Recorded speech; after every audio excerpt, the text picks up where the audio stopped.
solve some equations with rational numbers. And you'll see it's no big deal. Once we use all the methods that we've already developed for solving equations, we just put that together with how we combine rational numbers. And look, there's one right here. So how about W minus 20.5 equals 8? I want to solve this, of course, for W. So what do I want to do? Well, I want to undo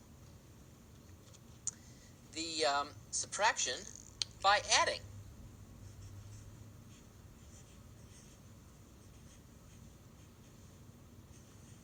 And so what do? I'm going to add 20.5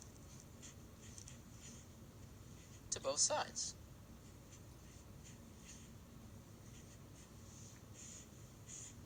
And what do I see?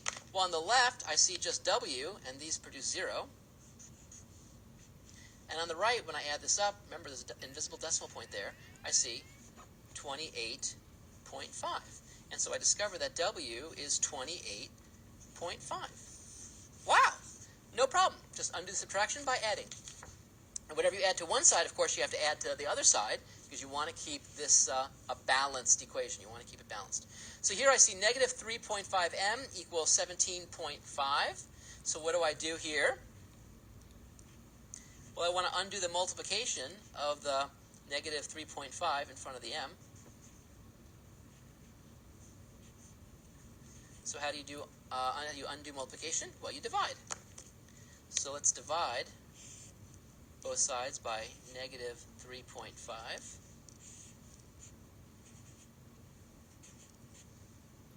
And what do we see? Well, here we see this cancels, simplifies. So I'm just left with m on the left. And on the right, what am I left with? Well, I've got, if I move this decimal point 1 over and this decimal point 1 over, multiplying top and bottom by 10, if you will, I see 175 divided by 35, negative 35. And so what does that work out to be? Well, I'm taking a positive divided by a negative, so the answer is going to be a negative. And if you divide out, you see 5. So I see that m equals negative 5. That's the answer. Okay, just undoing stuff. Not a problem. Suppose it looks like this. X divided by 3.1 equals 6. Well, what do we do here? Well, to undo a division, what do? Well, we multiply. So I'm going to multiply both sides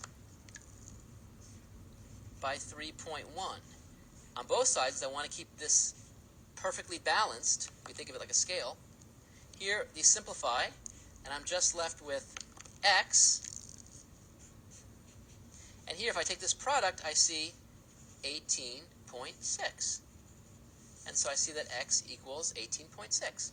So you can see it's not a big deal if we're dealing with rational numbers versus integers in our equations. We just take our time, we undo whatever operation needs to be undone, and we just combine the rational numbers like we know how to combine them. Great.